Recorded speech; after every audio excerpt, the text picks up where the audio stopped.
Hello, ladies, gents, and friends beyond the binary. Welcome to a new. Are you guys tired of looking at Wario or Waluigi? Oh my god, I am totally disowned for that one. Hello, everyone. Welcome to Subscriber Appreciation Day, which is a stream that I am supposed to do once a month, but it's now I think just as available. And today, I think, is one of the most anticipated guests I've had. Wow. Yes. We obviously occupy very similar spheres. I imagine if they took the Venn diagrams of our audience, there would be a lot of crossover. This is trying to find a good German joke right now. The German man. Good luck with that one. Finding a good German joke. This is all the way from Germany. I brought him all the way to Toronto to be on the stream with you. This is Dan, the host of 3 Arrows, which if you're not subscribed to, you definitely should be. But I just imagine that there's a lot of crossover here because we are the two of the 3 history bread tubers now that are active. Yeah. I would say so. Hi, everyone. Thanks for joining us. So there's you, there's me, there's Mia Mulder, and there's, I don't know, Sean is also kind of history related sometimes. I don't know. Sean just goes, when he wants to do a subject, he just goes into a hole and walks out with a PhD in whatever subject he decided to go into a hole with. There was one video that he did where he literally became an expert on the way that Germany reports arson, just to prove that. I think I remember that one. Just to prove that Muslims don't cause arson attacks, which I think is a big thing to talk about because that's one of the things that very much is now your specialty. I kind of talk about how I try to use my channel to counter reactionary abuses of the past, but I think that's you've got that front and forward. Oh, wow. I'll take that as a compliment. I'll try to do my best. Well, how do you describe 3 Arrows? I don't know. It's hard to say. It grew really organically, I would say. I think at the beginning, I think I was often fearing the accusation of being using history just as a front to really push some kind of political agenda. But separating history from politics is next to impossible. Or it is impossible, I would say. So I guess, yeah, it's a history politics channel. I'll do some more media analysis in the future. I don't know. I think I didn't really start it as I'm gonna do this, I just thought, it would be fun to do videos, talking about history, talking about the stuff that currently interests me, and kind of contributing to this YouTube sphere that I enjoy watching. And then it kind of went from there, I guess. What would you say? I mean, you've obviously got your background is obviously in German history, and you definitely talk a lot about specifically the far right's abuse of German history, especially stuff around the Third Reich. That takes up a lot of content, but you've branched out too. We were just talking a little bit before the stream where I said that I think I was just about to make a Crusades video, and then you made a Crusades video that basically covered what my Crusades video would have been about. Sorry for getting ahead of you on that one. It's all right. What's it called? We all are sitting on a pile of ideas to push forward with. So, and I'm glad you did it. With you doing it, you've got a bit of a bigger platform, so it probably got out to more people, which is good. So, all right. So, and what more can we tell? What can we tell them about 3 Arrows? That you should subscribe to it. We've got that. The German merman. Okay. Obviously. So yes. Subscriber Appreciation Day. This thing that I do. Basically is a way for me to say thank you for people for sticking around and watching Step Back streams and Step Back videos and Step Back whatchamacallits by using the fact that I've been rather blessed when it comes to my YouTuber Rolodex. and I can bring cool people into my space, and then you guys get to, nudge us in things and hear things from them. That's kind of the idea behind it. And I see we've already got number one discussion, and I'm curious about this because you're in Europe, so I don't know how this has penetrated yet. But people want me to talk about brownface. Have you heard much about what's going on with this? I've heard that your prime minister cannot stop doing blackface. Like, what's up with that guy? Oh my god! So okay, Justin Trudeau. He's like the pretty progressive, Vox approved prime minister of Canada, who, while the entire world is fawning over him, kind of like I feel like there's like an Emmanuel Macron energy going on there. Oh, yeah. Where I know what you mean. The attractive, lovely, progressive, like outward look kind of covers over like a very aggressive, neoliberal, like regressive policy at home. So Justin Trudeau is a prime minister who has done things like violated internet treaties with Indigenous peoples. We were building tons and tons of oil pipelines, and when one was going to fail due to Indigenous people standing in the way, the federal government purchased said thing. Ran on a platform of introducing electoral reform, either popular proportional representation or ranked ballot voting, and then instantly reneged on that. Which is funny because now that this situation's going down, he might have cost the Liberals the election specifically because he reneged on this. Damn. Because the problem that Canadian politics has is that we have a split left, but no split right. So there is one conservative party, and there are... Okay, I would say there's two conservative parties now, but one is like a far-right party with a single seat. But our left, generally, our centrist to center-left parties are... I think there are at least 3, 4 if you count... Okay, actually... there's Liberals, New Democrats, Greens. Then there's that one guy who got kicked out of the NDP and made his own party. And then if you count the Nationalists, Bloc Québécois, then that's all. It's just so sad. So like in 2011, we had a conservative prime minister get elected with 39% of the popular vote, but had a majority government, so 100% of power. Okay. Which is, shows why first past the post systems don't really work, right? Yeah, and it's often with this like split in the left and not on the right. It's often like that in European countries. It's kind of like that in Britain, where you have the Conservatives, and I guess now you have the Brexit Party. But on the left, you have, I guess, the Lib Dems, who are like kind of the Trudeau, Macron liberals. You have Labour, the Green Party, and in Germany you have the CDU, our conservatives. You have the AfD, which are far right loons, and you have on the left you have the Social Democrats, you have the Left Party, you have the Green Party. Yeah. Is Germany? Does Germany do proportional representation or something else? Yeah, it's proportional representation, but we have like a 5% hurdle for our parties. So if a party gets less than 5% of the total vote, they don't get a parliament seat. Okay. So I think that there's something like that in Sweden too. By the way, I want to thank, excuse my sarcasm, and pirate and band to the Orc Gang. I just got some follower notifications. Thank you. Okay, because like we use first past the post, which I think is like one of the most antiquated ones you could possibly have, which is what causes the problem. I see. This is kind of like, I think that's what like the UK has. Okay. I'm not that familiar with that system. First past the post is basically where the country is split into geographic regions, where each region is supposed to be about what represents 100,000 people.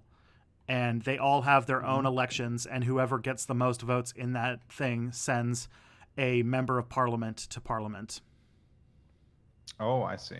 Okay. So what happens often is you can find places like, say, a region where the conservatives get 40% of the vote, the Mm-hmm. liberals get 30% of the vote, and the NDP get 30% of the vote, and the conservatives win, and they get That 100% of that sucks. seat.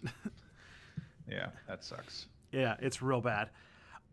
So, anyways, so the story to talk about today is last night Time Magazine published that in 2001, Justin Trudeau, who is the son of our former Prime Minister, Pierre Elliott Trudeau, so he was like kind of like a fancy rich kid growing up.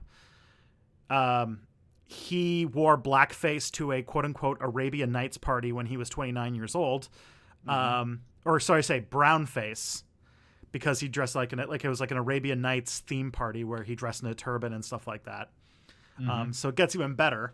When he was 29 and he was a teacher at a private school. And then that came out. Then after that happened, within a few hours, it was found that he wore blackface at a different party. And then this morning, it was found that he wore blackface at yet a third party. And so, like, He cannot stop doing blackface. yeah. And so this morning, he apologized for it. But then his apology also like somebody asked him a question like, is there anything else in your past that we should know about that you want to get ahead of? And he's just like, I get very excited about Halloween costumes. Yeah, he said like I'm way too enthusiastic, as you guys know, or something like that.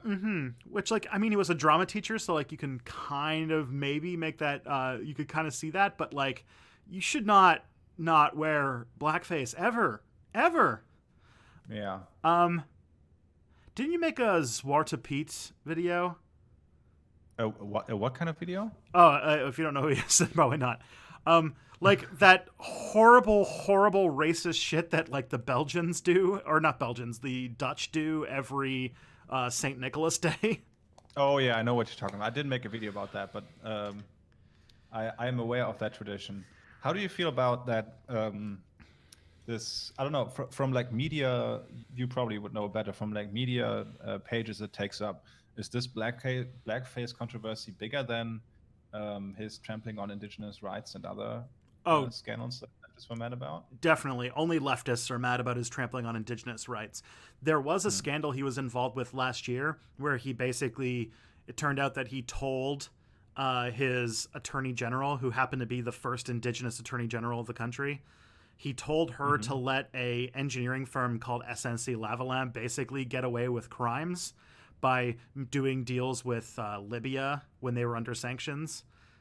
So that like basically saying don't let them let them get away with this crime, because if they are if they are sanctioned, then they won't be able to do foreign business. They'll go under and we'll lose. There'll be like 5,000 jobs lost in Quebec, and we'll lose votes there.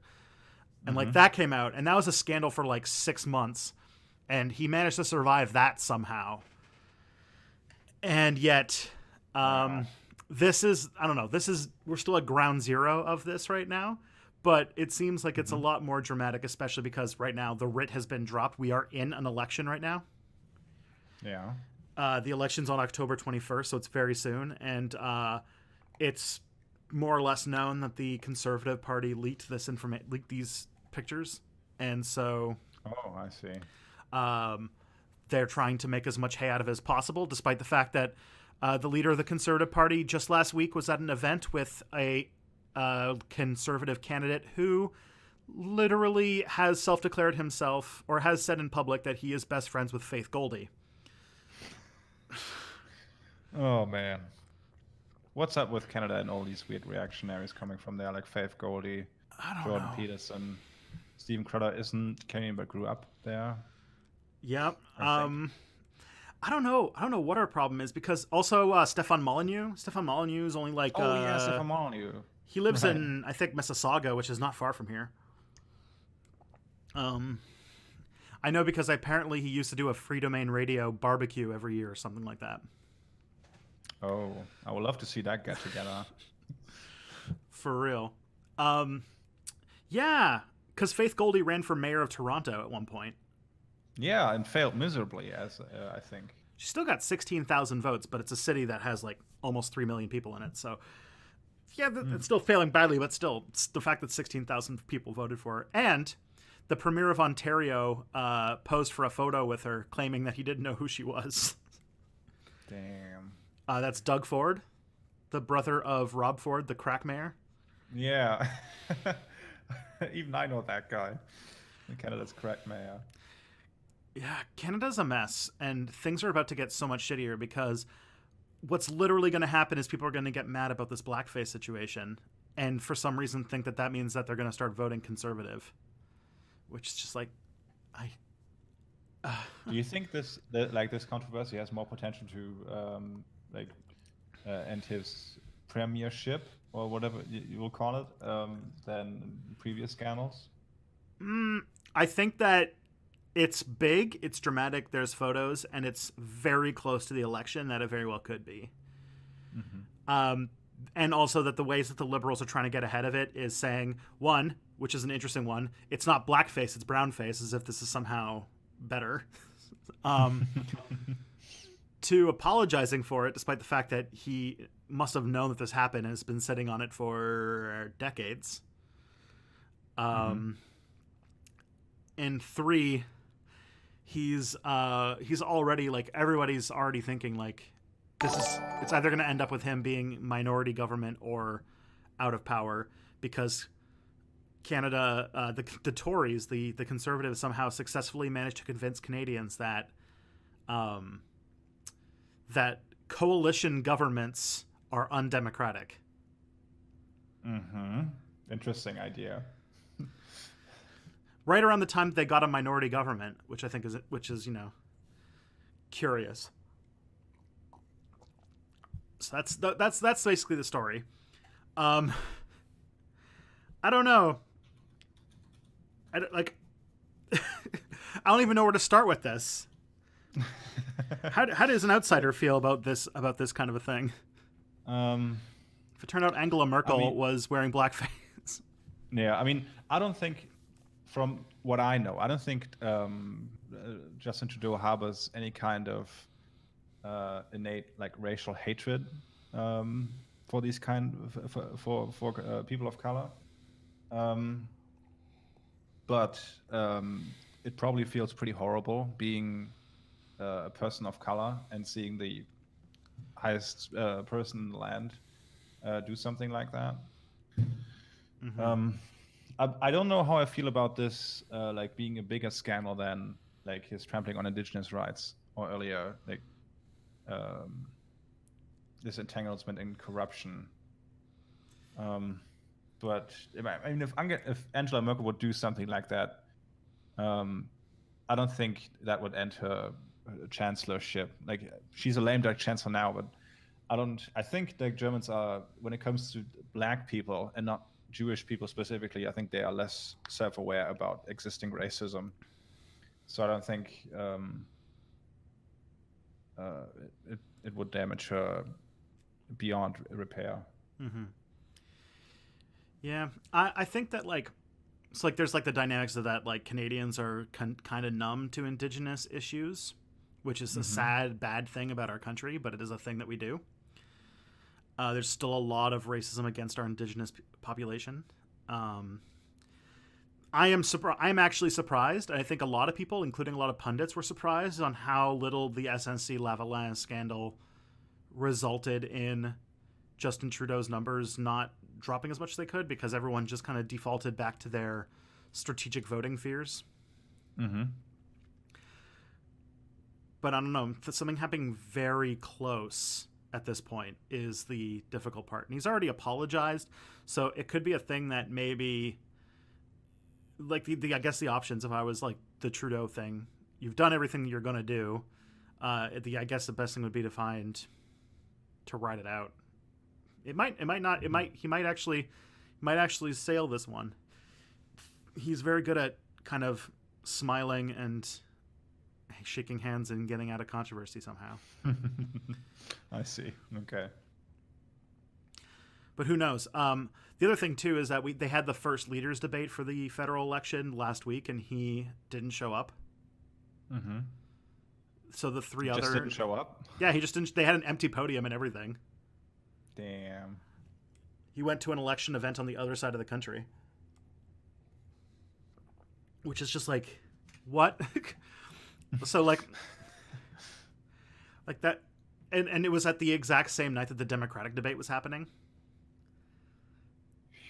And Man, so I guess if he thinks it won't damage him too much. Mm-hmm. I think like that's I don't know because like I don't want to like because like I feel like to break down some of this stuff we'd have to go into like all of Canadian political history about the Liberal Sorry, Party. I'm not that well versed in contemporary Canadian politics. I I'll know have to say more on this. it's I mean it's interesting, but only because I live here. I imagine that this is like more than the average German would want or need to know. I know about Trudeau that he loves to wear costumes. I know he's basically like, as you just said, like a Macron figure. I know that once in an interview, his eyebrow fell off or something, and that's about it. I don't know about that one. He did get there was one time for charity he did a public boxing match. Oh, okay. I can't remember who it was against, but somebody challenged him to a boxing match and he did it. And did he give a good performance, or did he get the shit kicked out of him? I think he won. Damn. Nice. We have a weird history with that. Like there was like a lot of there was a real big turbulence in the 90s where Quebec was thinking about separating from Canada, and our prime minister Jean Chrétien punched somebody in the head who threw a pie at him at like a political event. That's the alpha move. Straight up punch him in the head. Jean Chrétien was a weird prime minister because he did that. He was prime minister for 13 years. And also there was one time where someone tried to break into his house and the guards didn't notice, but Chrétien was able to scare him off. Why did you let that one go? Or was he a conservative? No, he's a liberal. Oh, I see. He was just a very weird. It's just a very weird prime minister. But he was prime minister for 13 years, and then I think he just was done being prime minister after that. Do you guys have maximum terms? No, but I think 13 years is about the longest that a prime minister has served without getting like kind of overstaying their welcome. Without fucking up. Yeah, like I think it was Jean Chrétien or Pierre Elliott Trudeau, because Pierre Elliott Trudeau was prime minister for a very, very long time, but it was not consecutive. So it was like almost the entirety of the 60s and a good chunk of the 70s. It's a whole thing. There's another thing too. Oh yeah, because Pierre Elliott Trudeau was really good friends with Fidel Castro. When Fidel Castro... Oh, right, yeah, Trudeau is supposedly the son of Fidel Castro. Yeah, well, there's that, but also Justin Trudeau was close with Fidel Castro when he was a kid. So when Fidel Castro died, he went to Fidel Castro's funeral, and, like, people tried to make shit out of that. As he should have. Castro won. Died of old age. Beat the United States. Of course you would go to a funeral like that if you know him personally. Well, Canada's, and it's weird because, like, why would you make Canada that? Canada actually has a very good relationship with Cuba. We have for years. But that's like American politics seeping into ours. How much is that happening in Canada? Like, pushes for privatization and that kind of stuff, like coming over from the United States? There's a lot of American politics, and a lot, like, American media and American politics bleeds over into Canada in weird and strange ways fairly often. Like when like right now, like our far right jerks, like the 3%ers from the United States have moved to Canada. And like our like at neo-Nazi rallies and far right events in Canada, people wear like Make America Great Again hats. And definitely you can see that the conversation moving in the far right direction is directly related to it moving up in the United States. Yeah, but it often feels the same way in Germany. A lot of politics seems downstream from the United States. in kind of weird ways. For instance, when the US pulled out of the Paris Climate Accord, our far-right party, which is one of the very few parties in Europe who deny climate change, felt way more comfortable about saying that openly. Oh my. Yeah, we don't have Yeah. we don't have anything like that here. Even our conservatives are like, yeah, climate change is real. We just don't want to do anything about it. Yeah, I mean, our conservatives are the same way, but like in Germany, there's this big controversy, or not controversy, but this big fight. We have cars running on gasoline, and we have them running on diesel. And diesel is pretty bad for the environment, but a lot of people drive diesel because it's cheaper, especially if you have like long commutes that you have to do, or you live in rural areas. A lot of people drive diesel, but it gets more and more hard to actually own one because we have to comply with EU regulations when it comes to this stuff. So the AfD, in their fake populist rhetoric, try to position themselves as the party of the little guy, and the little guy wants to keep his diesel. So they say that climate change isn't a big deal. We should just like keep our diesel engines. Like they go through that route, but it's not like a huge policy issue for them. That's honest. Isn't Germany like one of the few countries that like is really on top of this stuff? No, No? no, not at all. I mean, they say they are. Yeah, sure, openly they are. But we had after Fukushima happened, we had our Energiewende, our energy change, basically, where the conservatives said, "Well, I guess like fuck nuclear power, we don't care about it anymore." But it was really, and we're going to substitute it with other energy sources, which is like a noble goal, of course, but it was done very hazily and really bad. And now they substitute that missing energy with coal plants, which is kind of, I mean, I guess you don't have the risk of a nuclear power plant exploding, but like it makes it harder for us to meet our environmental goals year by year. And also, a lot of German politics is, I wouldn't say directly in the pocket of, but caters to the automobile companies, which of course don't have much of an interest in building engines who produce less emissions and stuff. It's true. They're interested in making it look like they have fixed. I was trying to make a joke out of that weird BMW situation, or was it Volkswagen that did that? I'm trying to remember. Oh, it's everyone. Volkswagen was the big one that everyone talked about, but since then, a bunch of car companies have been embedded in that scandal. Audi, BMW, yeah. But Volkswagen was the big one, yeah. Okay. I wonder if when you were taking apart those nuclear power plants, the French were like, "Hey, you still using those?" Yeah, and it's so stupid because we have so many nuclear power plants close to our borders with the French, for instance. So I don't know. It was like like, not that nuclear power is like the best shit ever. I know there are a lot of people online who go to great lengths to defend that, but the way our Energiewende was done was really stupid and didn't accomplish much. Mm-hmm. Next up, I got somebody who's asked how the guy who got kicked out of the NDP. Basically, he got kicked out of the NDP for being creepy and kind of hitting on his staffers. And the new leader, Jagmeet Singh, kicked him out of the party. And then he decided to change party affiliation to a party that called the Cooperative Commonwealth Federation, the CCF, which is a party that hasn't existed since the late 50s. And still sits with one seat. That's the story about. His name's Aaron Weir. Sorry, I realized we got distracted, and I'm like, oh no, the chat. It's okay. It's okay.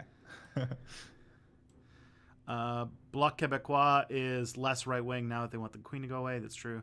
Maxime Bernier was a conservative. Yes, we have like a far right, basically white nationalist party now. That this is their first election. And the leader of it was within 1 or 2% of becoming leader of the Conservative Party during the race and left when he lost. Damn. Yeah, like used like red pill language when he was running for leadership too and stuff like that. Oh no.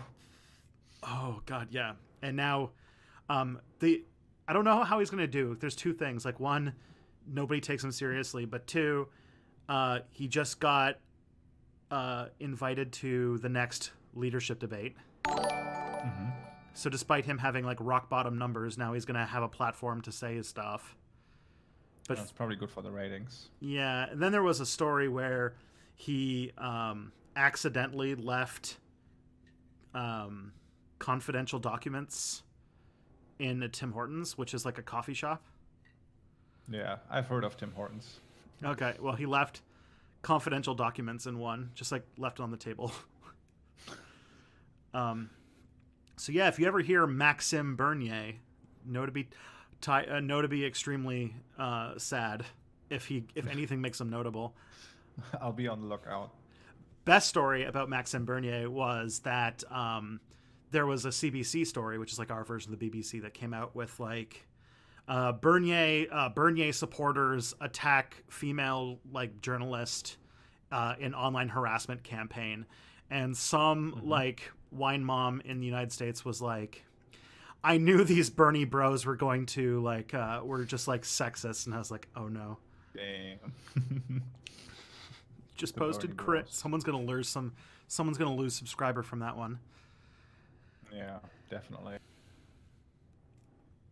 All right. Let's see. We got some. Oh yeah, I remembered the reason why Trudeau said he didn't want to do.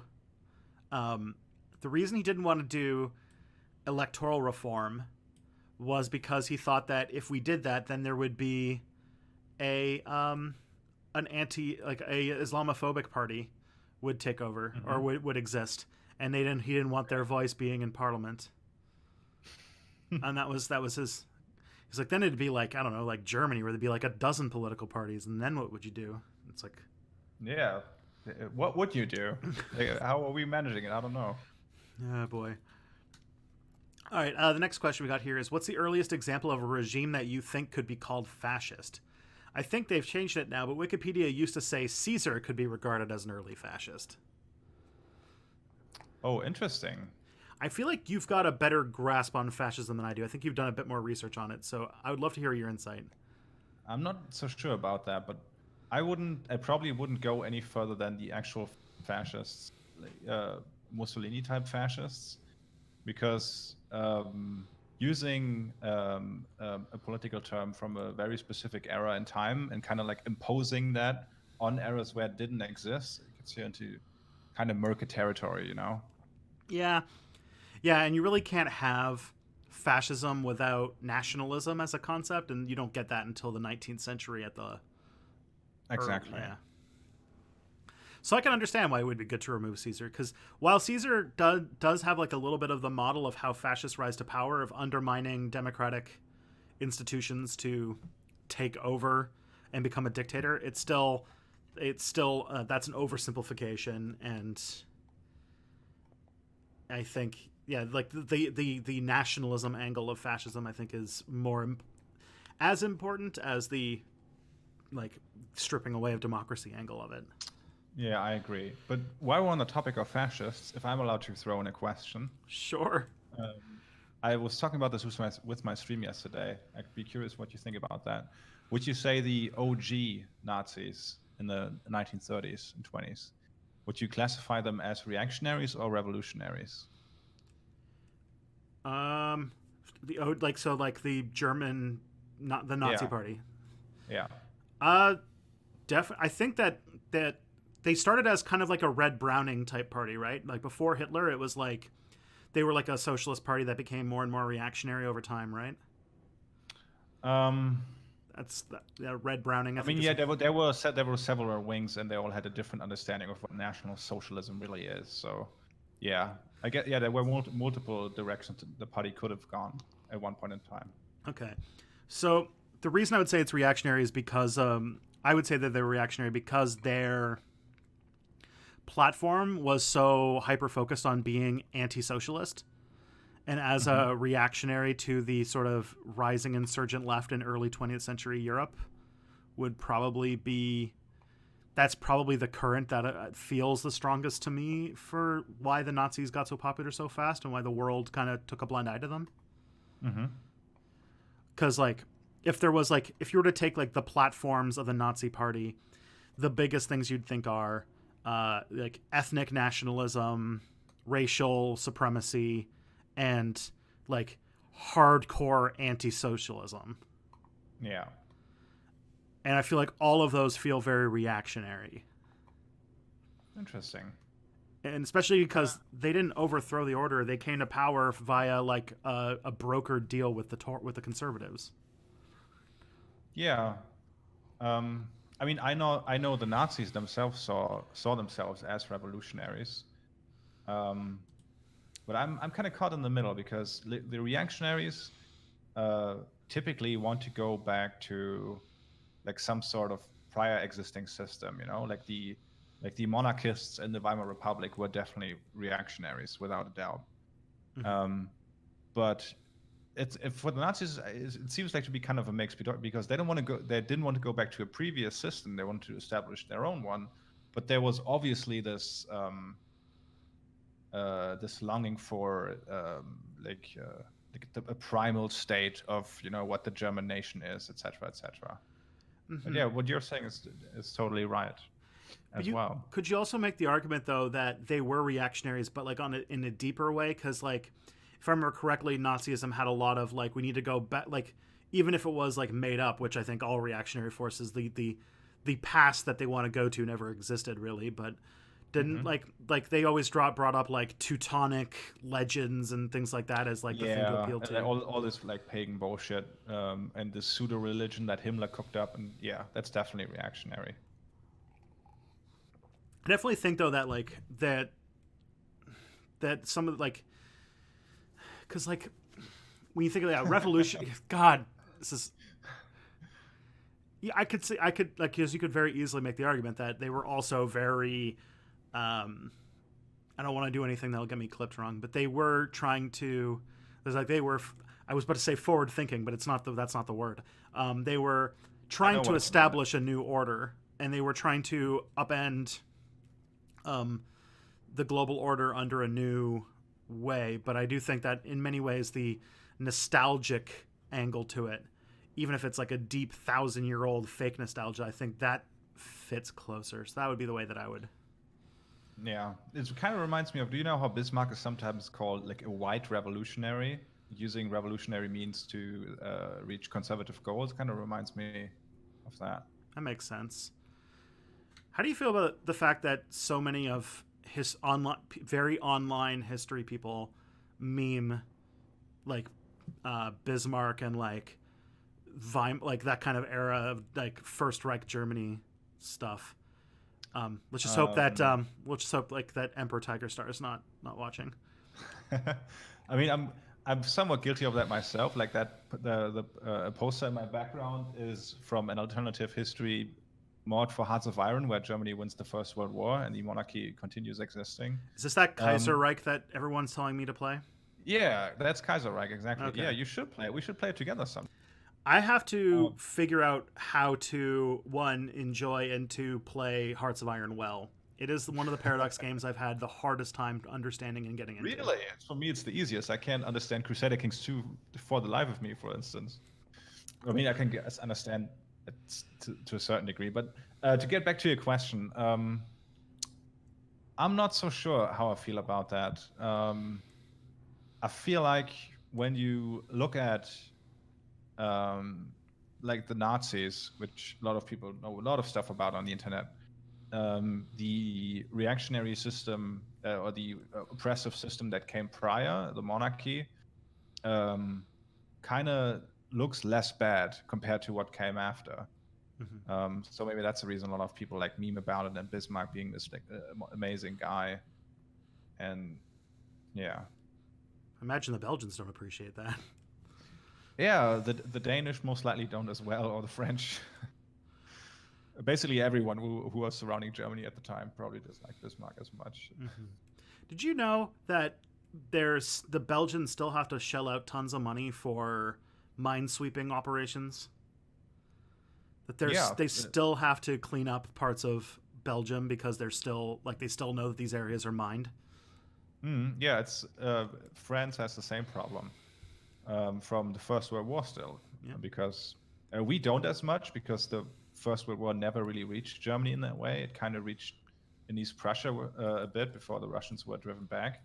But World War One ended before they could reach German soil, so we don't really have the problem. But I visited some World War One battlefields in France, and yeah, I've heard of that stuff.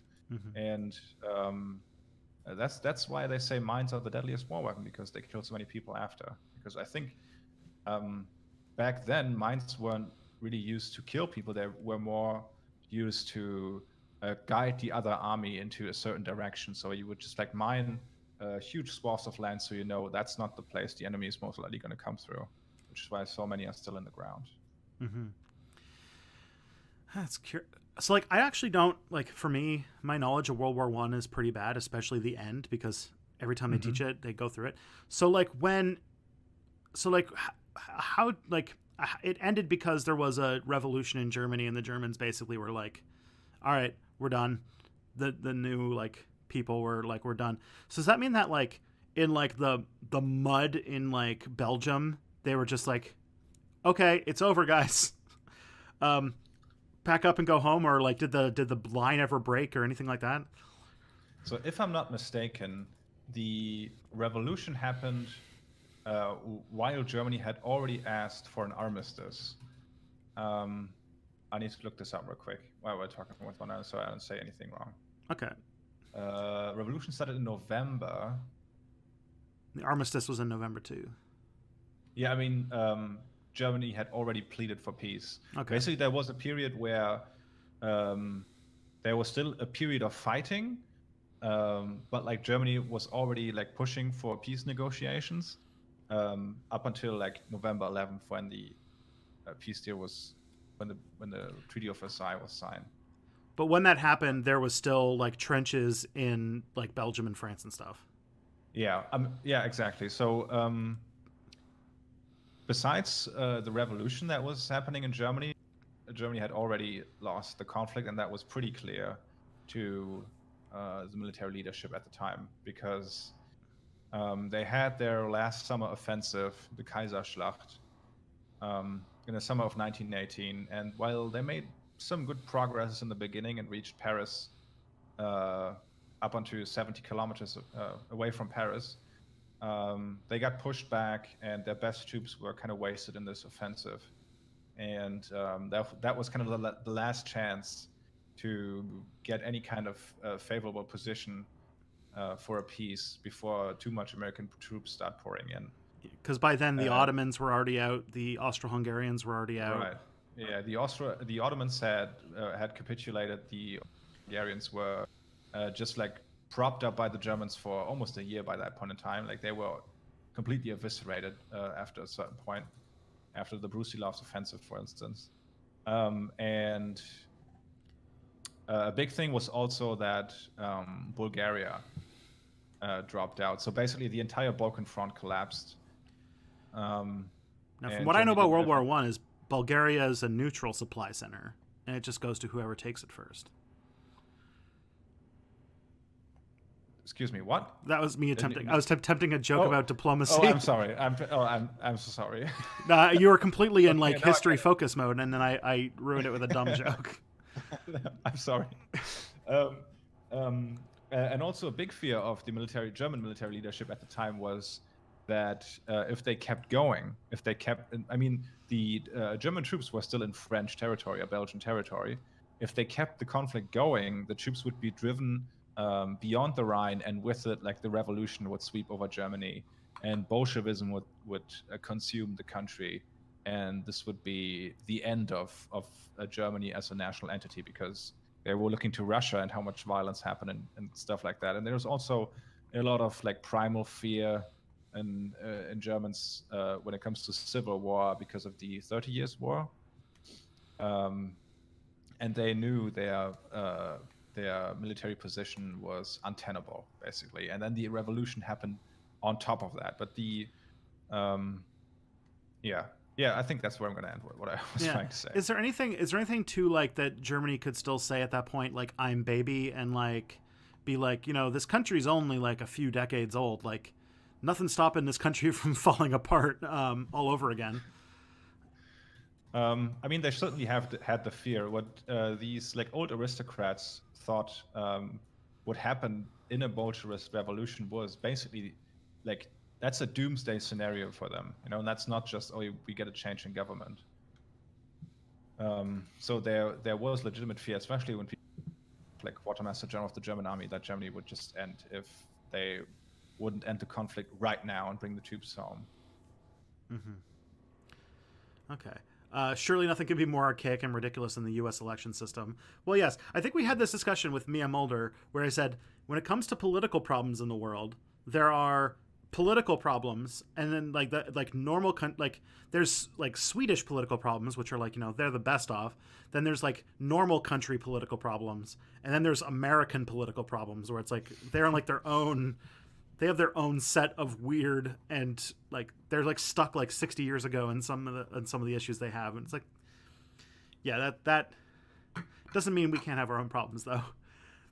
There's a problem in Canada, which is that we keep stopping progressive change in our politics because we have the downward comparison with the Americans, and so we can just say, well, as long as we're not as bad as the Americans, we don't have to like right now. One of the things that is an election issue is whether or not we're going to have. We're like the only country that has a healthcare service that doesn't take care of medicine, so we still have to pay for medicine here. And the fact that like the Americans have to pay like $10,000 to not die every month if you have some sort of like, you know, chronic disease is enough to like make it so that we still have to pay. You know, if you are on antidepressants, you're paying $80 a month for them or something like that. Damn. Which is terrible. Yeah, I guess Mia's right about that. So many problems of the U.S. just seem so just structurally ingrained into the country, and also America compared to Canada or most European countries, Western European countries, is just an exceptionally right-leaning country on the whole. Mm-hmm. I would even say Canada, I think, is politically closer to America than Europe. Oh, okay. We still have a lot of like we have some stuff that's more progressive, but we do have a healthcare service, but like we still go tens of thousands of dollars in debt to go to university, and like we still there's. Do you have to pay tuition in Canada? Yep. Some places it's really cheap, but yep, you still have to do it. Maybe you just missed that proximity to the Soviet Union. Man, that we should have. Countries had. We should have leaned on that. Well, we have proximity to the Soviet Union too. Oh right, actually, sorry, I was just picturing a what, man. The Earth is a sphere. Right. Yeah. So I've heard anyway. That's the rumor going around. All right. Well, why do people react? Oh, wait. I think I missed a question. I think blackface was blackface taboo in 2001. I was only 8 at the time, but I'm pretty sure it wasn't. It was still taboo. It was still, people knew it was not a good thing to do. Yeah. It was already kind of yikesy, even in Canada, I presume. Yeah. Maybe not in the U.S., but the U.S., as we said, U.S. problems. It's a different thing. Why do people react that way when a liberal or left-leaning leaders do shitty stuff? This left-leaning politician did something shitty, so I'll let the Conservative Party are openly shitty. That's what pissed me off about the 2010 election, where New Labour lost power. The Conservatives are obviously the greater evil. Trust me, if we could understand that, we would solve politics. I don't know why, because I think that many times a lot of people who don't care super hardcore about politics or don't follow it closely just see it as guy 1 and guy 2, and if you don't like guy 1, you go for guy 2, and if you don't like guy 2, you go for guy 1. Like very much like you talk to my parents aren't very like politically active or politically aware, and they just see it as whether or not they personally like the leader. Oh yeah, I mean that's a lot of people. Most people, I guess, most people don't have the time to invest themselves that much in politics. Mm-hmm. I mean, which sucks, but yeah, that's a reality. But like, my mom is the same way. Like she's like a very left-leaning person, but she like still likes Angela Merkel, for instance, even though she's a conservative, just because she's like this oh, Mutti is kind of the nickname for Angela Merkel for a lot of people in Germany, like mommy, basically. Well, she's just like, oh, no, she has been chancellor for so long, and she always seems so nice, shit like that. She has been queen of Germany for a long time. Like, it's actually going to be hard to imagine Germany without her. Yeah, and each replacement looks worse than what came before. I mean, I'm definitely not a fan of Angela Merkel, but at least she was often pragmatic in a sense. There were times where she, through like sheer force of will, was holding the European Union together. Yeah, for better or for worse, I would say. And there are a couple good memes, like the fact that somebody showed that she has an entire color gradient of pantsuits. Oh yeah, right. Yeah, some memes that definitely came from her. And there was a pretty great line, a pretty great GIF I saw where she was with her cabinet, and there's some people waving German flags, and one of her cabinet members waved one, and she came up all really pissed off and took it away. And I was like, Germans understand why patriotism's bad. This is good. Oh, but man, a lot of right wingers were so ass about that happening. But like, if you understand its context, it makes sense because this wasn't like, I don't know, National Unity Day or stuff like that. This was a party internal thing, or a thing of the conservatives that they were holding, and since she is from the East Germany, the former socialist dictatorship on German soil, she is very sensitive towards associating a specific party with Germany as a national entity, if that makes sense, because that's how it was in the Third Reich, and that's how it was in the DDR. So yeah, she's kind of sensitive towards that stuff. In that context, it makes much more sense, I think. So she was involved with the Dance Dance Revolution then. Exactly. Okay. That's actually, this is another thing that came up with Mia that she didn't really have a good answer for because it's not like as much of a thing in Sweden. But there's like a political current in Europe, which like the Christian Democrats, which I don't exactly know what they are because they're not really a thing here. Mm-hmm. What is a Christian Democrat exactly? I mean, they're basically conservatives in Germany, but Germany has like there's actually some Christianity attached to them. I would say, because the economic system that Germany was supposed to be built up on after the Second World War is like a social market system, basically, which comes out of this idea of like Christian socialism. So not socialism in the Marx way, but a Christian way of just like caring for your fellow countrymen. So they're okay with a basic welfare state and such. That's basically what I would say. Christian Democrats are over here. They're definitely conservatives, but not as far to the right as American conservatives are. Okay. The People's Party is a train wreck. It's like a fucking comedy of errors. That's true. The People's Party is the name of that far right party in Canada. Oh, I see. They had to kick out some of their candidates for like I think they kicked out one for being a Holocaust denier and like all sorts of stuff like that. So they're having a great time. Props for kicking that guy out. I don't think that would happen. Germany's far right party. Someone ask about the time Himmler hid at his parents' house. Oh, I don't know anything about that. I think Himmler was, before he became a top Nazi officially, was like, I don't know, a disgraced chicken farmer or shit. Like a lot of the Nazi leadership were failed sons before that time came. And that time Himmler bought a castle and made a weird SS clubhouse summer camp. Oh yeah, the Wewelsburg. And that's weird as shit, that thing. Oh boy. Okay, let's see. I read an alternate history story where the Nazis took over the UK and install the Black Shirts and a puppet government, i.e. with Oswald Mosley as PM. Was there any evidence they planned to do that if they took over the UK? I think there was. I think they were more concerned with actually making that happening. They were probably more concerned with Operation Sea Lion. But if anything like that would have been successful, that's most likely what would have happened. Like, so it happened the same way in Norway and other countries.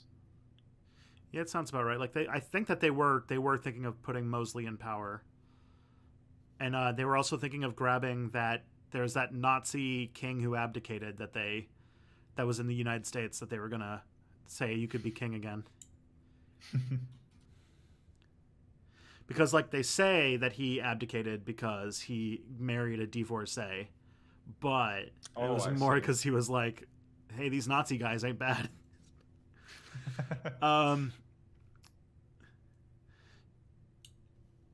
I think that maybe I got those mixed up, but there was a king that abdicated who was very friendly with the Nazis. I imagine that would have. Yeah, I'm blanking on that right now as well. Yeah, he's what's it called? He's my country's wonderful monarch's uncle. Nice. Don't you just love this stuff? Don't you just love that there is a woman who technically is the head of state in my country who is that close to fascism? Yeah, I mean, like with monarchs, like they're related to everyone in one way or another. That's why they all have hemophilia. Exactly. There's like, because like this is another thing I think I've said a few times where it's like in like World War I, like at least 3 of the belligerents were cousins of each other. Yeah. Wilhelm II was the cousin of the Tsar, and George V was also related to both these guys. It's kind of a function that Queen Victoria had a lot of babies.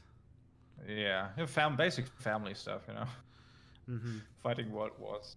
Like I think during the World War, weren't they still sending letters to each other? Like my dearest cousin, like.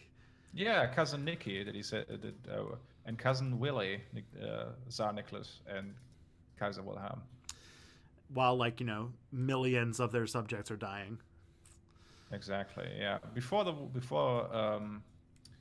Before Russia joined the Entente, he and Wilhelm signed like a pact while they were like, I don't know, cruising off somewhere, but it didn't get ratified by the Duma in Russia, so it didn't go through. But yeah, there were attempts to make them allies. Lovely. All right. Do you think that cultural folklore like mythologies can be used for progressive / leftist ends instead of right-wing ends? What do you think? I'll let you take this one. I'm not so sure. I'm not sure. No, not so sure about mythology because that's wing thing. Like in terms of like how to interpret the world is more mythology rather than history, in my experience. But when it comes to like tradition and stuff, yeah, I think that can be used for progressive ends in a lot of ways. What do you think? Yeah, I think that there's definitely some places you can do that. There are stories of like the little guy taking, and fighting for freedom and things like that.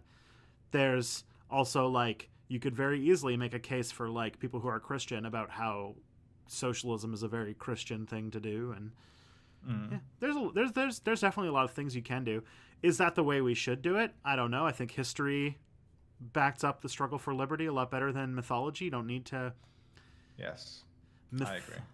Mythologize all that much, but not to mention a lot about leftism is about establishing a new order, one that hasn't been tried before, which is more about being bold and experimental.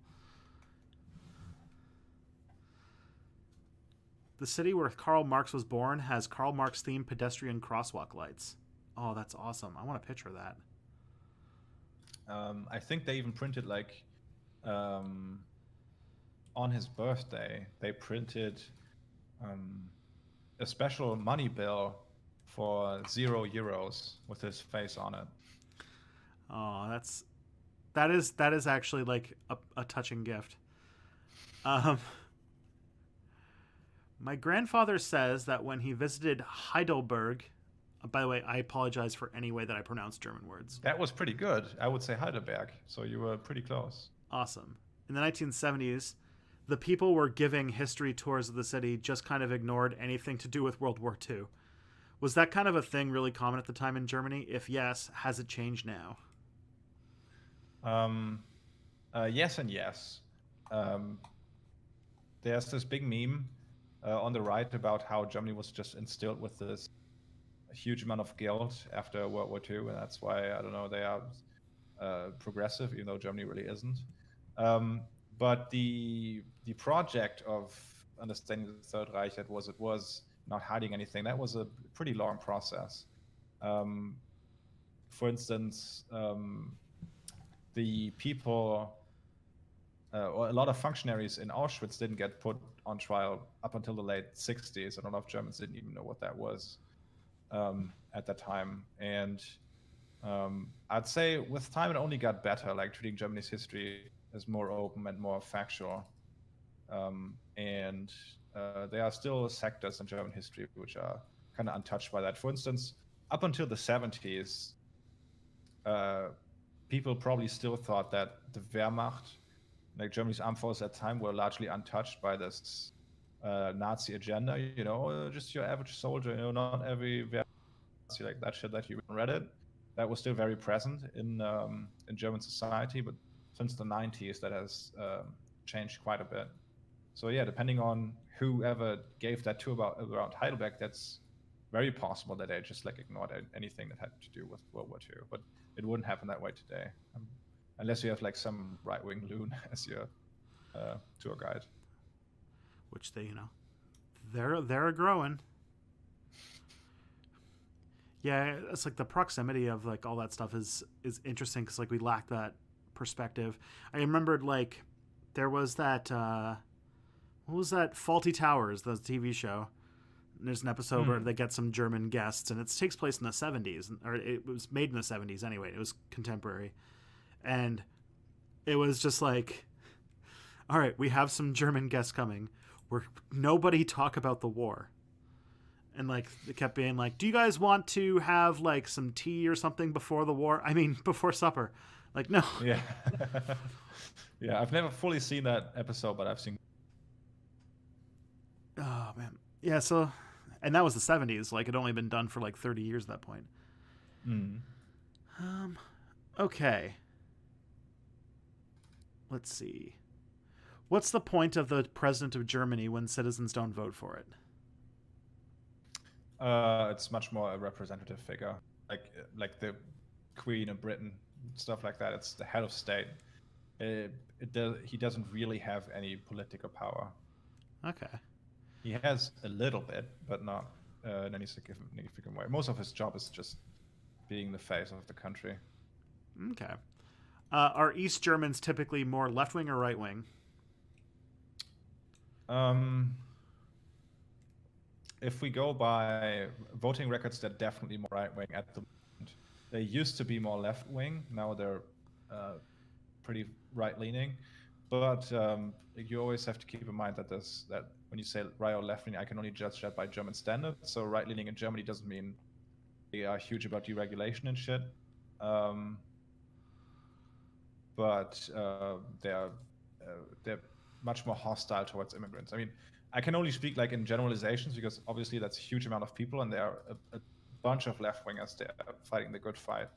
But at the moment, far-right attitudes seem to very much be falling on, I don't know how to say that in English, but grip root in the East. Mm-hmm.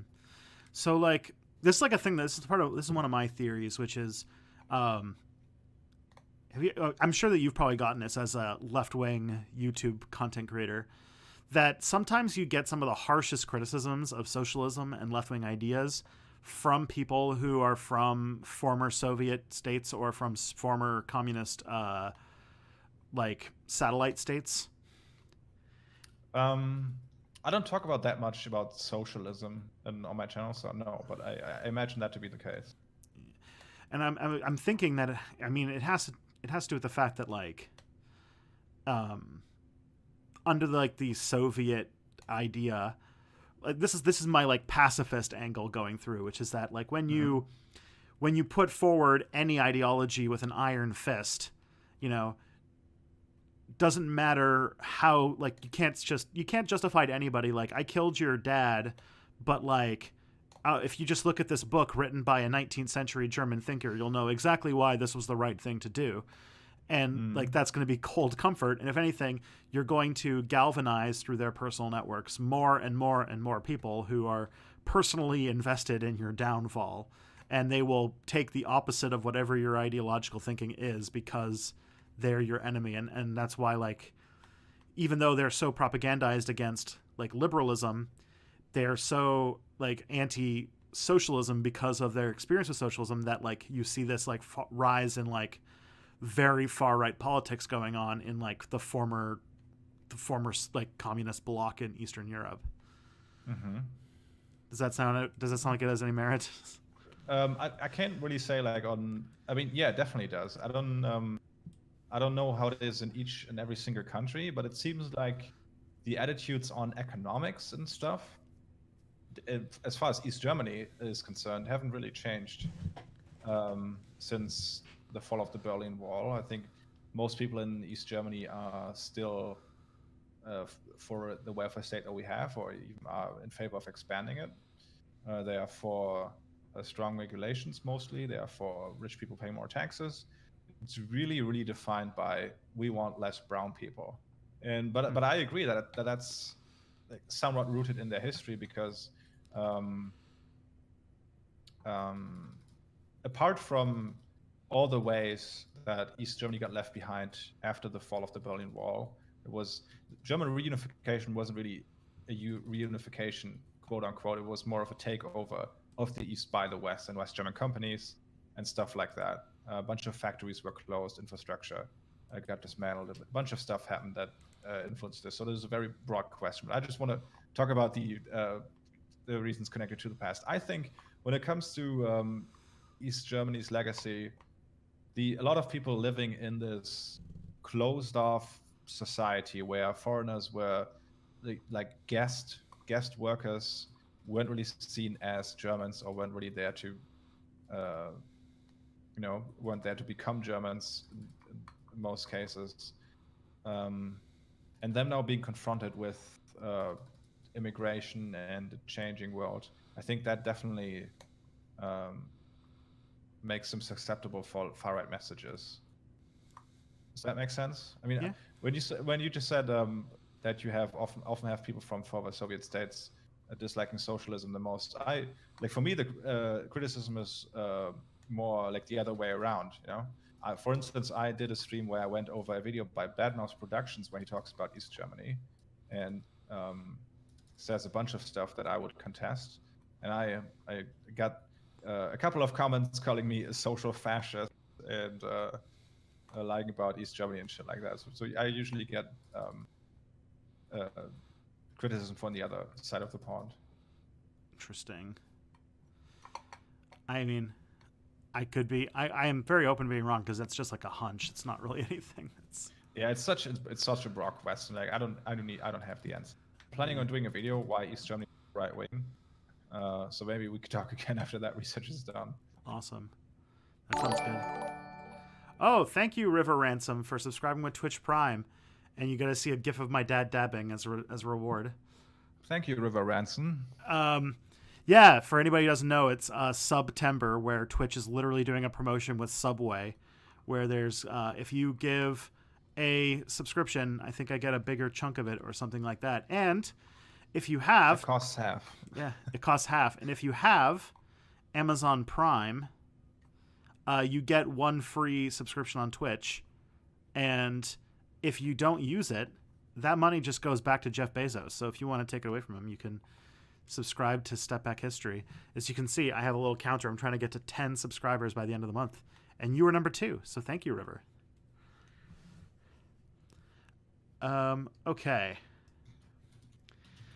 Let's see.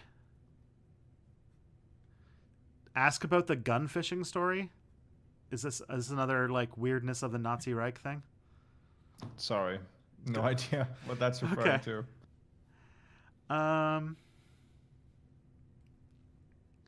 In the U.S. before the Cold War, it was a lot more common to see leftist musicians and others spread positive mythologies of anti-capitalist outlaws. Oh yeah, that's always good. We're always down for a good Robin Hood story.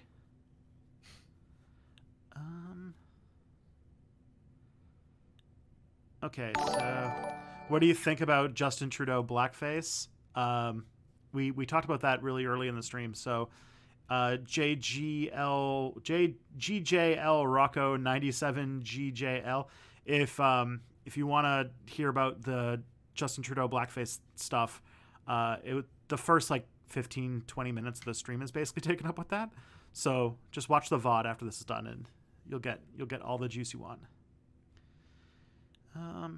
Dan made a video about the Germans setting up concentration camps for refugees in the 1920s. Are there many/any other examples of the Weimar Republic doing terrible stuff we usually assume only started with the Nazis? Yes, there's a fuck ton of stuff. Okay. You heard it here first, folks. I've just finished reading a book that's somewhat about that, which is called Founding Weimar, or the German title is At the Beginning There Was Violence. And it tries to make the case that the extreme violence enacted by the Weimar government in the early years set the stage for the Nazis to take over. The government of Weimar Germany, which for the most part were the Social Democrats in the early years, did a bunch of fucked up stuff, but these are not very comparable situations. So when the German Revolution ended in November 1918, there was the question of what kind of government will we have now, and there were these Social Democrats who wanted a parliamentary system, a parliamentary republic with votes and all that good stuff, and there were the independent Social Democrats who were much further to the left, who wanted a council system, like a Soviet system, to replace the monarchy. And they founded a council where both members of the Social Democrats and independent Social Democrats sat on, but they couldn't get along. And what ensued were regional civil wars in a lot of areas. For instance, in 1920, there was a right-wing coup in Berlin called the Cup coup, and that was beaten by a general strike. Basically, the entire country that laid down their work, and the coup only lasted 100 hours. But in the meantime, a different army had risen up as a response to this right-wing coup in the West, and the Ruhr Red Army had risen, a bunch of workers ready to take the capital back from the reactionaries. But after the right-wing coup failed, they thought, hey, well, maybe we can like seize power ourselves, basically like finish the revolution that we didn't really finish in 1918. So the German government cracked down on them, sending in the army, killing over 1,000 people, and a bunch of stuff like that happened, because they were always afraid of the government being toppled by left or right-wing groups, and not just like defending themselves at gunpoint, but also authorizing the army to just do like executions without a trial if they thought they had caught any kind of person engaging in revolutionary activities and shit like that. Yeah, the beginning of the Weimar Republic is super violent, and nobody comes out of that clean. I mean, the Weimar Republic is often as just viewed as, oh, that's how Germany is now, basically the same thing, but they didn't really exist in comparable situations. Mm-hmm. Yeah, it sounds like that was like, there was very much like that was in the context of a time when people thought that, like, you know, the what started in the Soviet Union was on the brink of basically spilling over the whole globe, and Germany was going to be like the first, like, ground zero for that. Yeah, exactly. Okay, that makes sense. Let's see, we got some cool. So what are you working on now? Or is that a spoiler thing? No, I already talked about it. It's analysis of the new Rammstein video and song, although it's not as much new anymore now. But yeah, of their song Deutschland or Germany. I don't know if you know that one or your audience does. It's Germany's most successful band, and they did a video which caused a lot of controversy. It has about, I don't know, almost 80 million views on YouTube now, which is just a collection of scenes from German history connected with some political messages kind of dropped in there. I'm going to do a historical analysis of that song and video. Okay. Well, I got to do more responses. That seems to be the trick.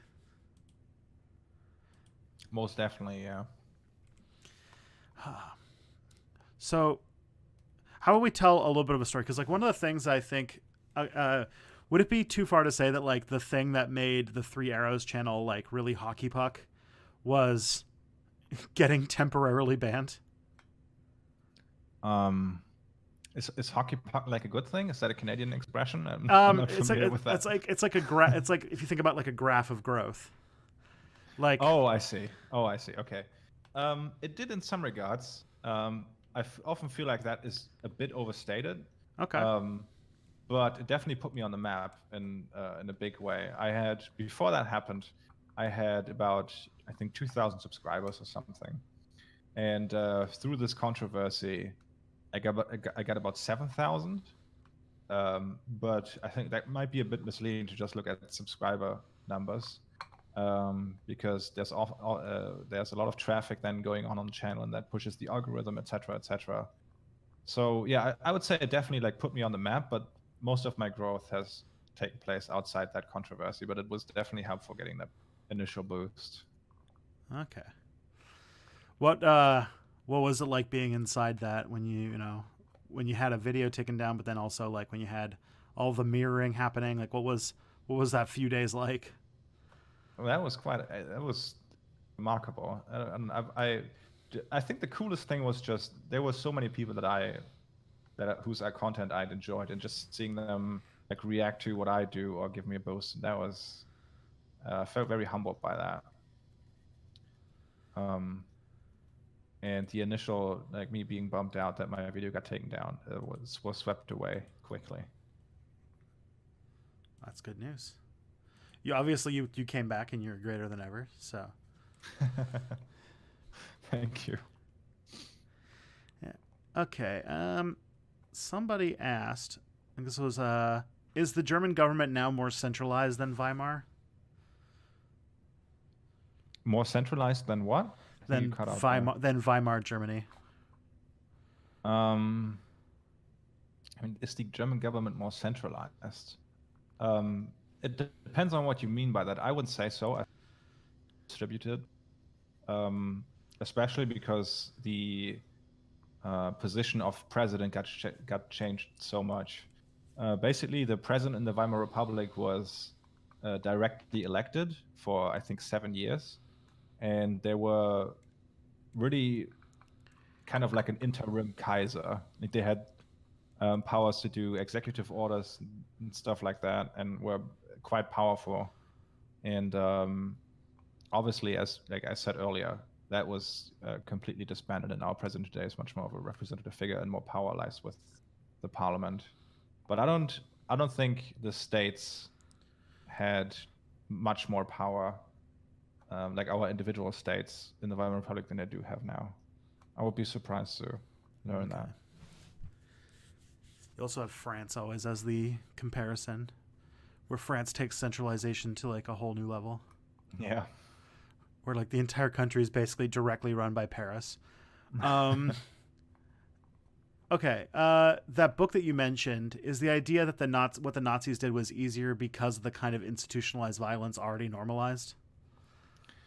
Yeah, there's this theory. There's this theory, like brutalization of society, where basically the violence experienced um, in the First World War and then in the Weimar Republic, kind of just made this kind of violence possible. And I'm not hugely big on that, just because, like for instance, the German Revolution happened because people had enough of this kind of violence.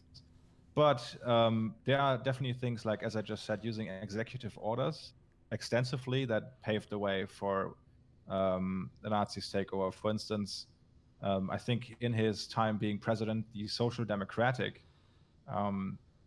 president, the first one, Friedrich Ebert, used over 100 executive orders during his term.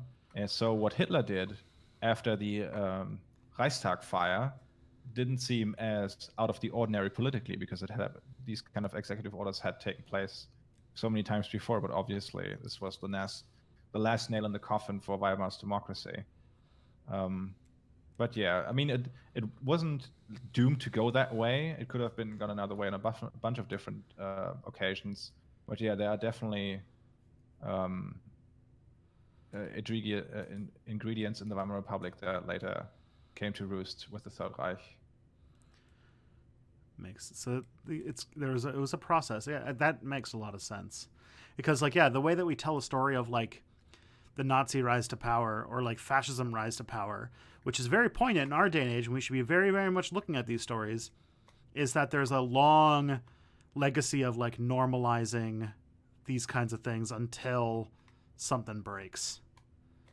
Yeah, definitely. I mean, I kind of did a video about that. My last video was kind of about that, about this, about like changing social attitudes and how quick something like what a social psychologist might call desolidarization can take place, where you don't longer view a certain part of your population as deserving of the same rights.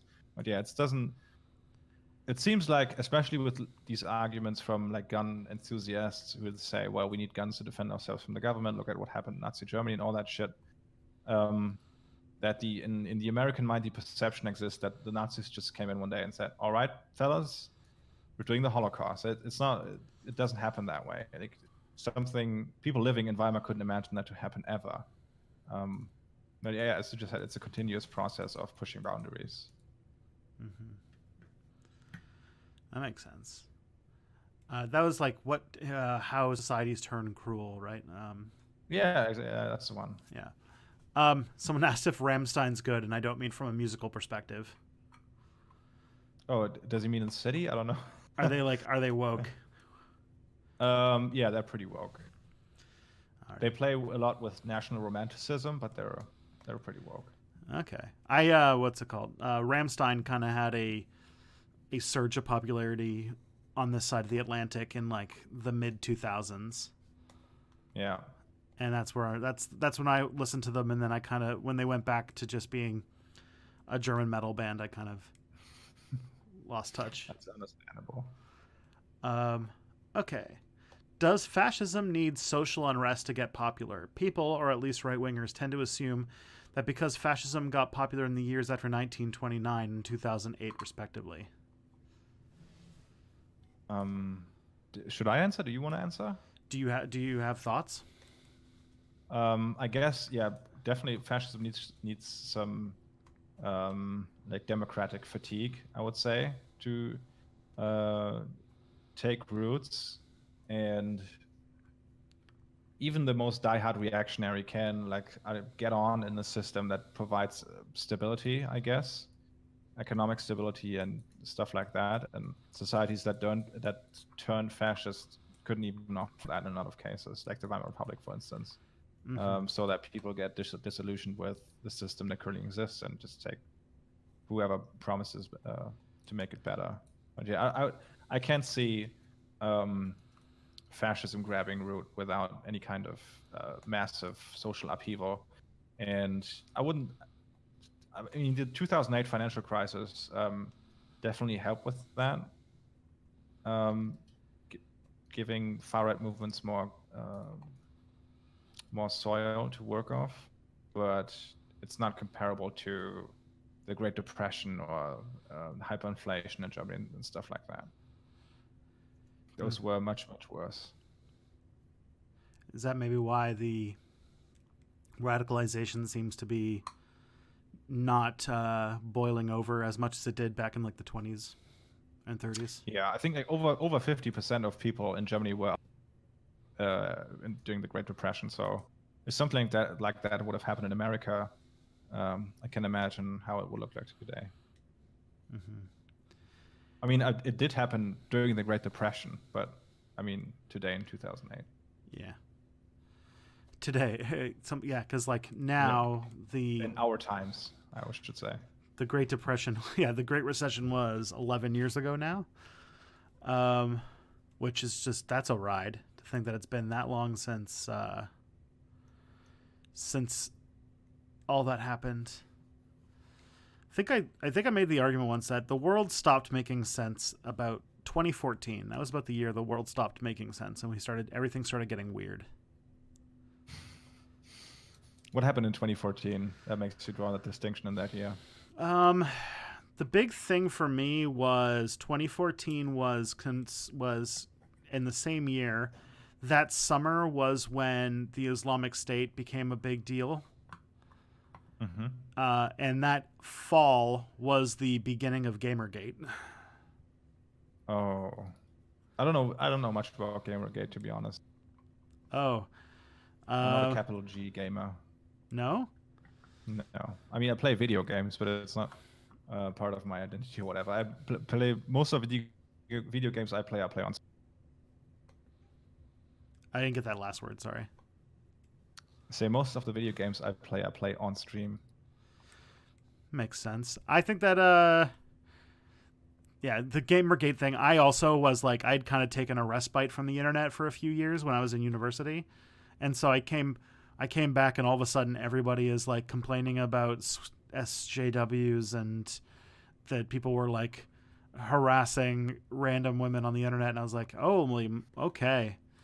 Like, I mean, I looked into it after the fact, and it seems like I always feel like I'm standing in front of these kind of paintings, which you can only see clear if you're standing very much away. It's just so much bullshit that like some lady cheated on her boyfriend or something and got a favorable view, allegedly, shit like that. Like, why does I never understood why any of this matters to anyone.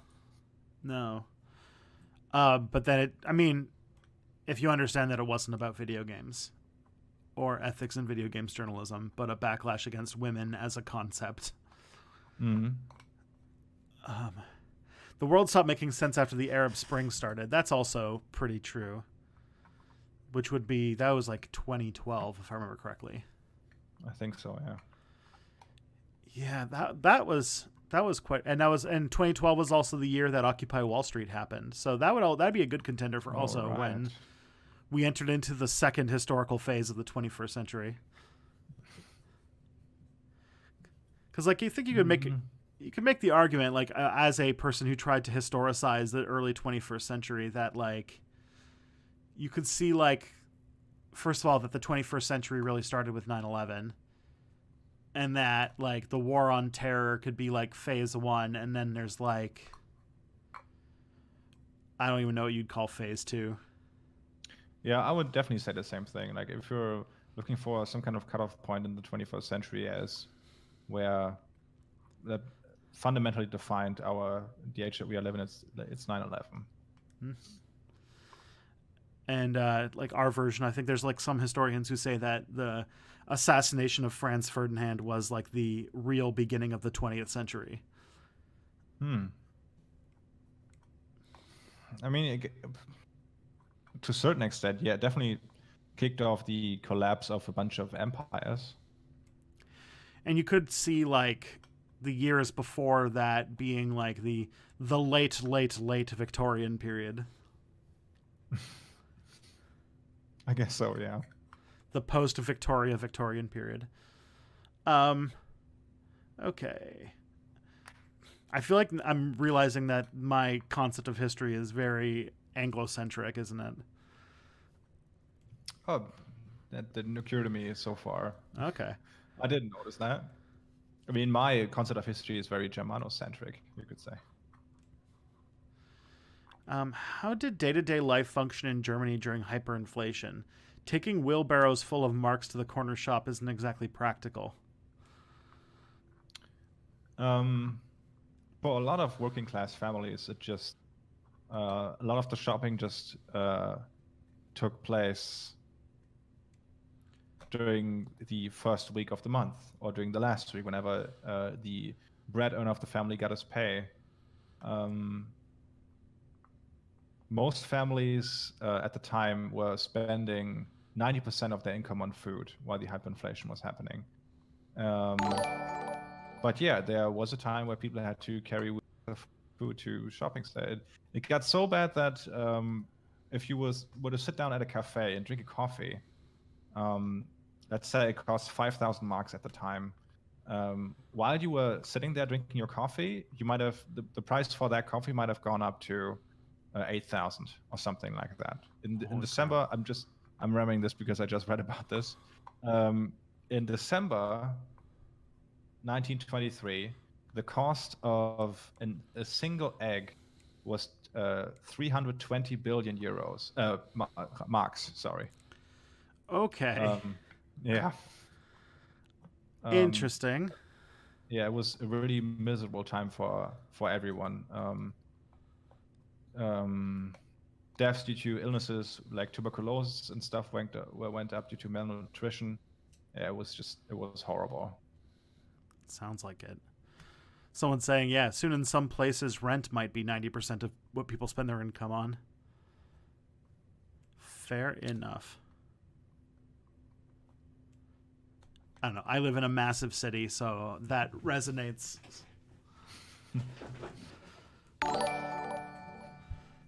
Oh my, we're getting so many followers. Thank you, everybody. This is awesome. Everyone, by the way, everyone who's watching my stream right now, step back and subscribe. Help him reach his 10 sub goal this month. Oh boy.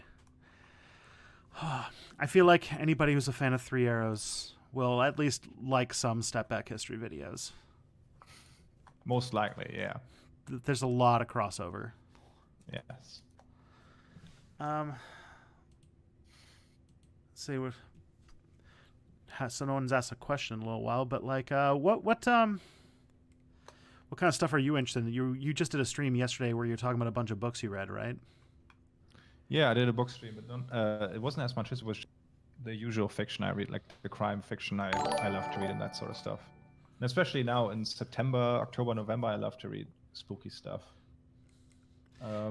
What else am I currently into? I just ordered my first book to play pen and paper with, like a pen and paper RPG. Ooh, which one have you chosen? I've chosen Call of Cthulhu. Oh, clever. Yeah. Do you have a group for it, or? Yeah, I have a couple of friends, like my girlfriend and a friend of hers and a friend of mine, and I'm gonna try to pitch that and not make it seem like it is anything connected to Dungeons and Dragons, because I most likely get frowned upon by the girls in the group. So I'll make it seem like, hey, this is this new crime mystery game that I've discovered. How about we play around of it? But I'm still learning the basics of it. The book is supposed to come tomorrow. I'm still not sure how everything works, but I assume it's gonna be a lot of fun. I'm just covering up the D&D books in the corner here. I mean, not that there's anything wrong with D&D. It's fantastic. You know, me and the friend I just mentioned were just like often nerding out about that stuff. So they're sometimes annoyed with it, but makes sense. D&D is. It sucks that I don't have much more friends with whom I can play that stuff. No shade on D&D.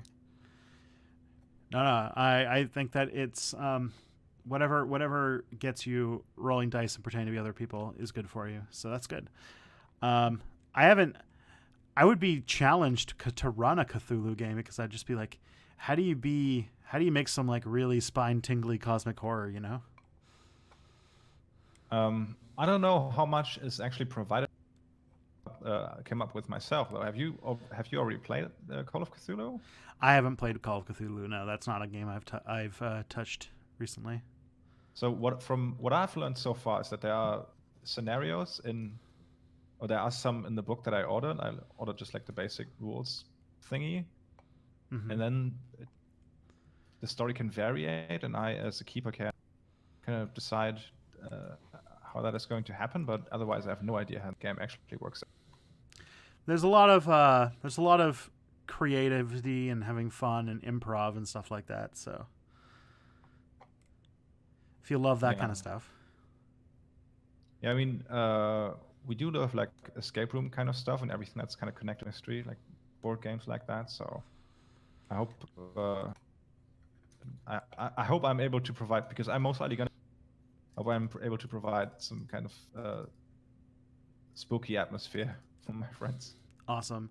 Yeah, there's a great, I don't know if it's on the free feed, but the Chapo Trap House hosts have played Call of Cthulhu a few times, and I've listened to that. It's like almost exclusively to make fun of how racist H.P. Lovecraft is. Yeah. Um, okay. Question: what the current German thought about Kaliningrad? Maybe Stalingrad? No, no, that's what Königsberg used to be. That's the Russian enclave that used to be East Prussia. Okay, so what's the current German thought about Kaliningrad, aka what was Prussia and German? Basically none at all. Nobody cares about that. Um, yeah, there were. I think I read in an article a while ago that Russia offered to sell it back to Germany when the Soviet Union collapsed. Hey, do you want to have this like ancient part of your country back that we had for so long? And our chancellor said no, because reunification was already such a giant project. And like, let's face it, like nothing about that area is German anymore. Like they built the, I don't know, Soviet People's Palace on top of the on the Hohenzollern Castle and stuff like that. There are no Germans living there anymore for the most part, and like that culture connected to that place is just lost. So there's no point in attempting to get it back in any way, and nobody cares about it. It doesn't exist in the mind of the German public. There you go. This is a follow up to the hyperinflation question. I've read that in the past, hyperinflation was less of an issue because people use money less. Like when the Roman Empire experienced hyperinflation in the 80 to 90s, it wasn't a massive issue because most of the peasantry operated on barter/gift economies. Okay, I wouldn't know. I'm not that well versed in Roman history. I'm sorry. That's all right. This guy asked a lot of questions about Rome, and I also am not a classicist. This is the show you show like what it's showing one of the big things that that you find out about when you go to University of History, which is that all of the ancient Greece and all of the ancient Rome and all of the ancient Egypt stuff is ciphered over to a different department called classics, and where they learn only about those, and then historians learn about everything else. And so many historians don't know anything about Rome, and anybody who's an expert on Rome is usually called a classicist, not a historian.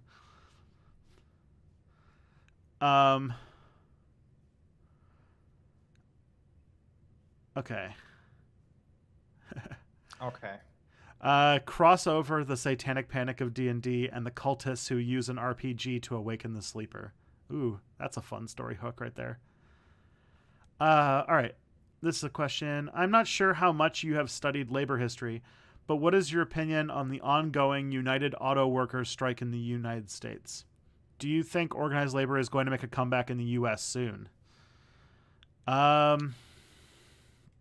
mean, it already has in a small way.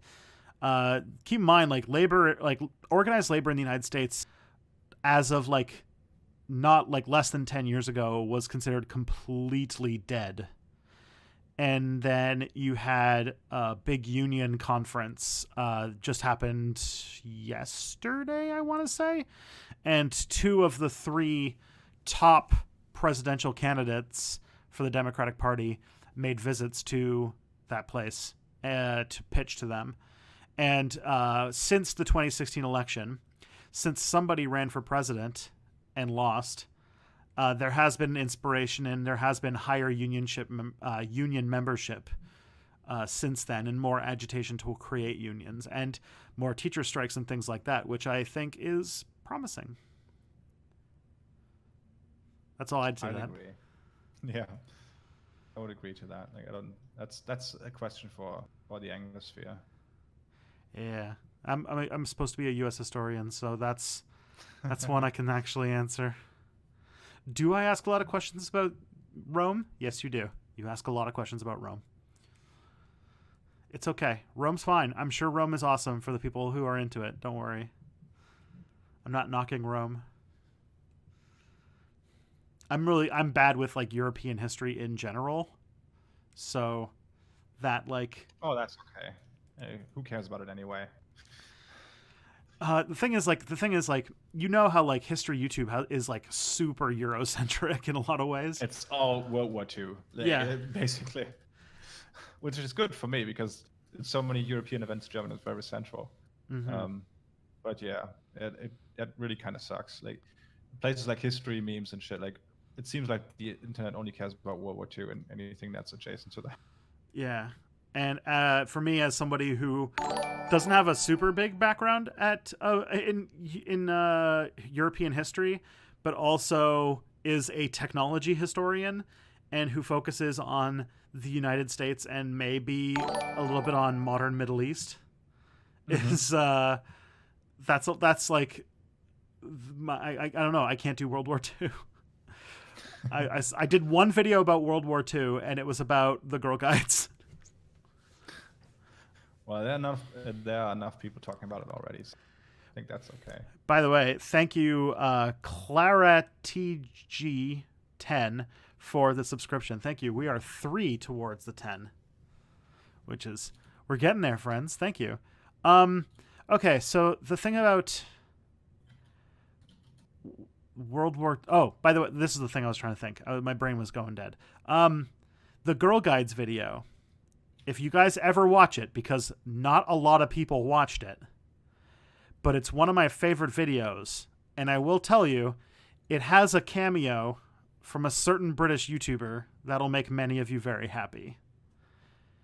Oh, and when I told him to do when I asked him to do a cameo for me, to read a single line as if you were an MI5 agent, he then bought an entire World War II uniform and filmed it.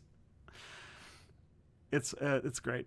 It's really great, and like it's a secret gem because like almost no one saw the video. It did so poorly because nobody wanted to click on a video about the Girl Guides, which is sad because the whole video was about how the Girl Guides played a huge role in World War II. Yeah, I know that feel. Like one of the videos where I put the most effort in is my least watched one. Yeah, it happens.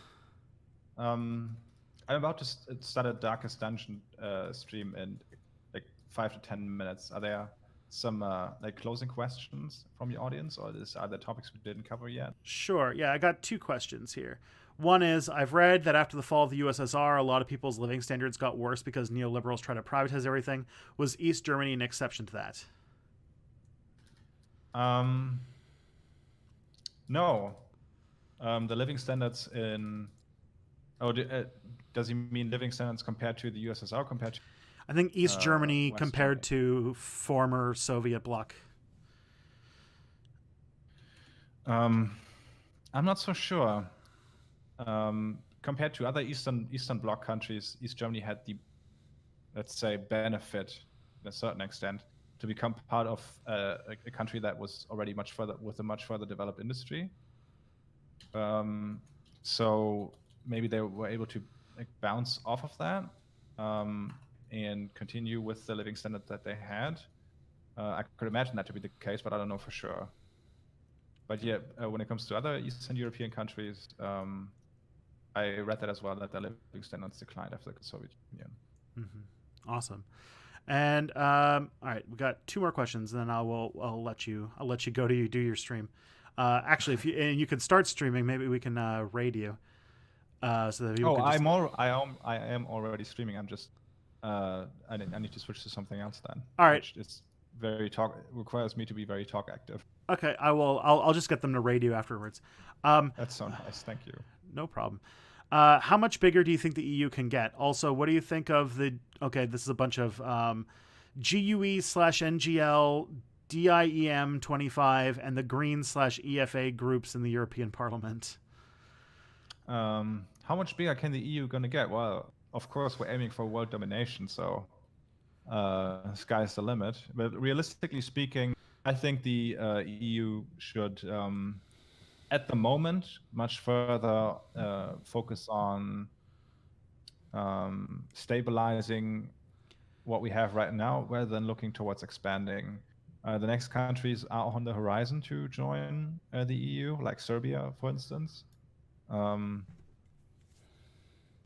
But I don't know. Some people seem to think, maybe I'm even part of that group, I'm not sure, that the EU's expansion to the east and get countries in like Poland and Hungary and stuff, that was kind of done too quickly, so that we now have the problem of having a country like Hungary in the EU, which is an illiberal democracy. So Hungary is not the EU.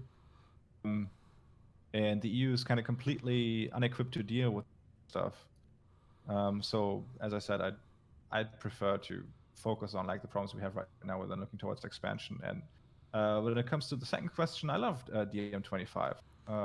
They're great. It sucks that it didn't get a seat in the last EU election.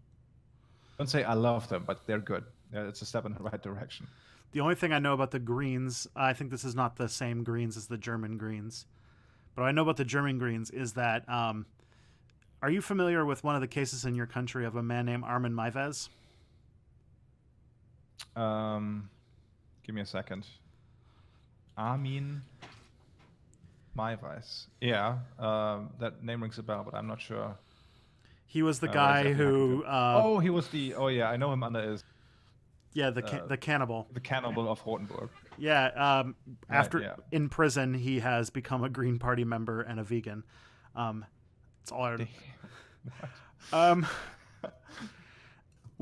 So we'll take this as the last question. With the modern fascist movement in Germany, do they have any connections to the quote unquote classic Nazis, or are they all new movements?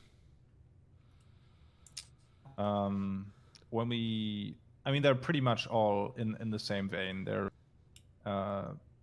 very ethno-nationalist in a lot of cases. And that's basically the same for every single one. There are a couple of parties, a couple of smaller ones, like Dritte Weg, Third Way. There's the NPD, National Party of Germany. And then there's the AfD, the biggest one, who have kind of two separate wings. The first, the western wing of the country, like that's mostly active in West Germany, is just basically xenophobic. And the eastern wing is xenophobic and what we call like völkisch, like focused on an ethnic national identity. So in that vein, yeah, they are very close ideologically to the Nazis, the OG Nazis. I guess it was like more like classical connections, like physical. Like, is there like could you trace like a lineage of like leadership and organization I'm from? Stupid. No problem. I'm not so sure. Maybe I know the FPÖ, the far right party of Austria, was founded by an ex-SS member. But the AfD was only founded, like our biggest far right party was founded in 2000 something. So an SS member probably wouldn't be alive, fit enough to lead a party, found a party at that point in time. So kinda. Yeah, I mean, ideologically they're pretty close, but they are they don't see themselves as the inheritors, the NSDAP. Although there were parties in German history who saw themselves as that until they were forbidden. All right, sounds good. And for everybody else, that was the last question, as I agreed. I'm going to do a raid on you. So everyone who's watching, you can keep on bothering Dan. You're going to be playing some World of Warcraft, it looks like. I'm going to switch to Darkest Dungeon now. Okay. But come hang anyway. Yeah, come hang. It'll be great. I've actually been wanting to get into Darkest Dungeon, so I'll take a look. But I'm just starting out. Thank you so much, everybody, on here. If you want to watch the VOD, it'll be on here. And also, once the 24 hours pass, probably sometime next week or the week after, I'll publish this on YouTube because I want to keep Subscriber Appreciation Day going. But it's been really great talking to you, Dan. I think that people seem pretty jazzed up, so that's great. Yeah, thank you for having me. It was a very enjoyable conversation. I'd love to. We must do it again sometime.